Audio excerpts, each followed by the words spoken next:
गुस्सा आएगा, हमको मंथरा के ऊपर बड़ा गुस्सा आएगा। लेकिन मेरे भाइयों, मैं पूछना चाहता हूं, बताना चाहता हूं, यदि कैकेयी ने राम का वनवास न मांगा होता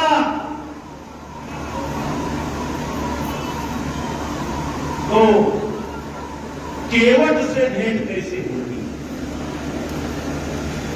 केवट से भेंट कैसे होती? ऋषि भारद्वाज से भेंट कैसे होती? वनवासी, यादवासी, जंगल में रहने वाले, उनसे भेंट कैसे होती? सबरी से भेंट कैसे होती? सूर्पनखा का नाक काट कैसे कटता? खरदूषण का अंत कैसे होता? हनुमान जी से भेंट कैसे होती? सुग्रीव से भेंट कैसे होती? बाली का वध कैसे होता? समुद्र पर सेतु कैसे बनाया जाता? और रावण का अंत कैसे होता?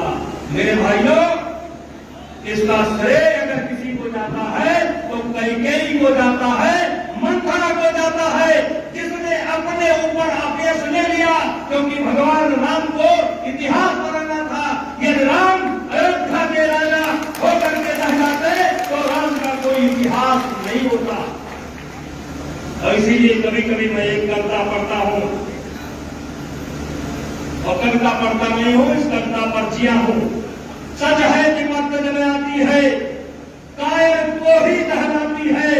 सूरमा नहीं विचलित होते, पर एक नहीं धीरज होते। संकट का चरण न कहते हैं, जो आ पड़ता सब सहते हैं। मैं इस कविता को पढ़ा हूं और इस कविता पर जिया। इसलिए मैं इन खिलाड़ियों को कोई श्राप नहीं देना चाहता। इन खिलाड़ियों से मेरा कोई बैर भी नहीं है। ये खिलाड़ी हमारे बच्चे की तरफ है। इनके कामयाबी में आपके इस भाई का खून और पसीना लगा हुआ है, इनके कामयाबी में। और इसीलिए 10 दिन पहले तक ये लोग मुझे कुश्ती का भगवान कहते थे। 10 दिन पहले तक ये मुझे कुश्ती का भगवान कहते थे, क्योंकि इनके कामयाबी में आपके भाई का खून पसीना लगा हुआ है। जिस समय हमने कुश्ती को संभाला, दुनिया में हम 20वें नंबर पर थे, 18वें नंबर पर थे, लेकिन मेरा शौक था, मैं खेल का प्रेमी था और मैं उसमें जुड़ गया। आज मैं बताना चाहता हूं, मैं जहां 15 नंबर पर हुआ करता था, 20 नंबर पर हुआ करता था, आज दुनिया की बेस्ट 5 टीमों में, बेस्ट 5 देशों में भारत का नाम है। बेस्ट 5 देशों में भारत का नाम है। आज तक 7 ओलंपिक के मेडल केवल आए हैं, जिसमें से 5 ओलंपिक मेडल मेरे कार्यकाल के हैं, मेरे कार्यकाल के। लेकिन चलिए, मैं कुश्ती में घुस गया था। ऐसा घुसा था कि सांस भी लेता था तो कुश्ती, सोता था तो कुश्ती, जगता था तो कुश्ती। लेकिन मुझको लगता है कि अब मुझे कोई और बड़ा काम करना है,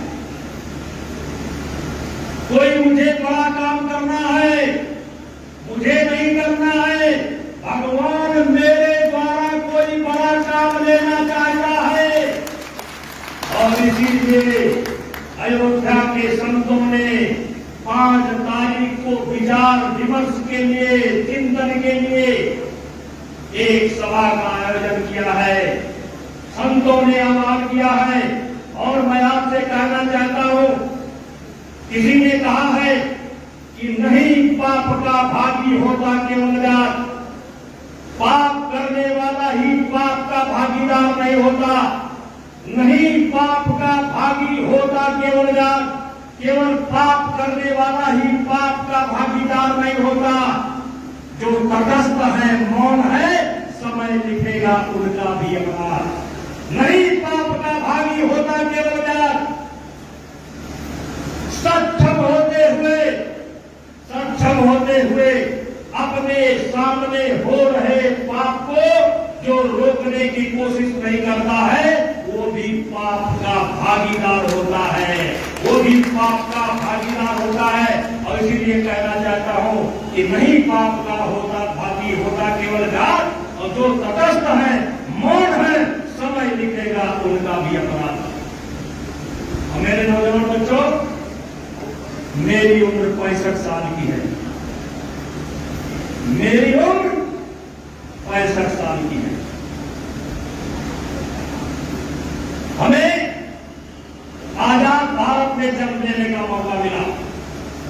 हम सब लोग जानते हैं 1947 में हमारा देश आजाद हुआ, लेकिन हमको 57 में जन्म लेने का मौका मिला। लेकिन मैंने आजादी के संघर्ष को थोड़ा थोड़ा देखा। आजादी के संघर्ष को थोड़ा थोड़ा देखा, कैसे आजादी मिली, कितने लोगों ने बलिदान किया, कितने लोगों ने क्या